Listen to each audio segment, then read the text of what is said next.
Hey y'all, welcome back to my channel. So today we are here to discuss the movie The Strangers Chapter 2. So I went to see this movie a couple of days ago and let's get into it. So the positive I will start off with is that I really did find, I think her name is Madison Pesch, the lead actress. I thought she was a great actress. I thought she did what she had to do throughout this movie, and that is pretty much where my positive critique of this movie stops. So originally seeing the trailer for this movie, I could already tell that for my taste in particular, that it was worse than the movie before it. It really didn't give me much to go off of. However, it's like, okay, it's not too good to judge a movie off of trailers sometimes because they could be a little bit misleading. Sometimes a movie is better than what it's portrayed to be in the trailer, and sometimes they're worse, you know? So you always gotta go in and see for yourself.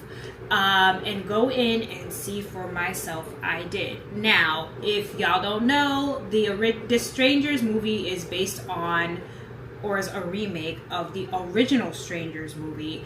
And the remake was pretty much a copy paste of the original movie, except I think the original movie was way better. However, the remake wasn't bad because it was a copy and paste, save for the ending where the main actress, the lead character, actually wakes up, so she's not dead. However, her fiance is dead. And so that's where we start off in this next movie. Now, I'm not going to go through the entire plot of the movie. However, I'll speak on things that I just really didn't like and things that I thought were okay. So for things that I thought were okay, I thought that them giving the backstory for two of the strangers was, you know, I thought that was an interesting idea. I don't think it was necessary, but I think it was an interesting idea, and maybe there's a reason for them doing that. There's going to be a third movie, so maybe there's a reason for them doing that. They gave us a backstory of one of the main female strangers who always knocks on the door and says, "Is Tamara here?" So we get her story from when she was a child, and it pretty much shows that she was always evil, along with the male stranger who she actually also met when she was a child. We don't get the backstory of the other female stranger, which I will be pretty disappointed in if I go to see this third movie and they don't give us that, because I feel like what's the point in giving us two and not giving us the other one? You know what I mean? But I guess they gave us her backstory because she ends up dying at the end of the movie. Sorry if that was a spoiler, but yeah, she ends up dying at the end of the movie, and so the male stranger is crying over her. He's really sad about that. Crazy, right? Seeing as how you're going around like offing multiple people. But anyway, that I found pretty interesting. Now, in terms of how the movie goes, another thing that I'm pretty dissatisfied with is that they make the townspeople seem like they're kind of in on everything or know everything about the strangers, or they're kind of in on it in a way. They made it seem like that in the first movie. It kind of seems like that in the second movie, especially with like the sheriff or the older cop, and that's still to be found out. You know, maybe they are in on some things and maybe they're not. Again, will be pretty annoying if they're not, because I kind of hate when like they make it seem like things are a certain way and it's not, and it really doesn't add much to the story. It kind of makes the story worse, if anything, if it's not true. Also, in terms of things that I did not like, so there's this might not necessarily be in order, sorry, but when she exits the hospital, running away, you know, from the strangers, or from the male stranger who was chasing her, it pretty much, they make it seem like everything in town is super close. So she ends up, you know, running into the woods, the strangers see her, and then she ends up running away from them. She meets up on the nurse from the hospital in the road. Okay, fine. Trope, cliche, I can get with it. That's fine. That's happened in movies before. She exits the vehicle at some point because she's like crazy, and in her head she thinks that these people are part of the strangers. And so she ends up exiting the vehicle, and eventually she stumbles upon the same Airbnb where the events happened, the original events happened. And I'm like, okay, so she was in a hospital that was literally a few miles, if that, away from her Airbnb. And then when she's running away from the strangers again, she goes to a house, and guess whose house it is? The nurse's house from the hospital. And the nurse's house seems like it was just down the road from the Airbnb. So everything is just within 5 minutes of each other. I'm sorry. That was like a little annoying. I know they're in the same town, but it's like, come on, like this is a little bit ridiculous. That annoyed me. Not only that, but also just doing dumb stuff. Like there's at one point like, oh, so I guess her sister, or I don't know if it's her sister or whoever, somebody that she knows is trying to send an EMT out to her to get her because they can't make it to get her from the hospital. I didn't even know that was possible, but this EMT is trying to pick her up and, I don't know, get her to the airport. I didn't know that was a thing that could happen, but whatever. So the EMT ends up at the nurse's house where she is at now. And this girl, like, she runs into the truck, and I'm assuming she is aware that the EMT dude is probably dead. And instead, she just hops into this truck and she's like, drive. And I'm like, don't you think he would have seen everything going on around him? Because at this point, it's like, there's a dead dude on the porch. You know, like, I don't know. But anyways, I thought that was pretty dumb.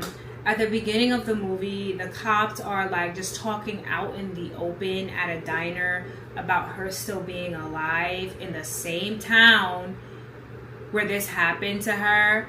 And it's like, okay, this is also just not realistic. But sure, go off. Like, this would not happen. Why are we just talking about cases of murder just out in the open? Anywho, there's another scene in the middle of the beginning of the movie where after she exits the hospital, the strangers are looking for her, and she sets up a fire in the middle of the woods, which it's like, I don't know why you would do that just out there when you know, like, you literally exit a car to run away, and now you're just setting up camp in the middle of the woods. I know she was injured, but it's just like, it was so out in the open, it didn't make any sense. So that's number one of stupidity. And then also, so the strangers are looking for her, and they go into like this barn area, and you hear this like snorting sound. So at first I'm like, is that the male? Because he was the one that entered first. And then like eventually we hear this thing coming and charging at our lead actress, and she's running away, and there's a whole scene. She runs into a conveniently parked old car in the middle of the woods, and she runs into it, and the thing slams into the car and breaks the glass, and it's forever before we know what it even is that's trying to attack her. And then eventually it like pushes in like through the back of the car, because it's one of those old cars where like the back seat can like go down, and it's revealed that it's a freaking humongous warthog. And I'm just like, okay, I know warthogs are dangerous, but like a warthog, really? And then they give us a flashback later on to show that the male stranger as a little boy really liked warthogs and was like, oh, I'm gonna train them to do whatever I want one day. And I'm like, okay. Like, this entire scene with the warthog was just like completely unnecessary. Like, we didn't need it at all. I was just so annoyed. And it was such a long scene of it just attacking her and us just not knowing what the heck it was. Like, okay, I'm thinking maybe it's a dog, a bear. Like, I think maybe they thought it was cool to make it like a warthog. Like, but anyways, I just thought that was so unnecessary. And really just dragged on.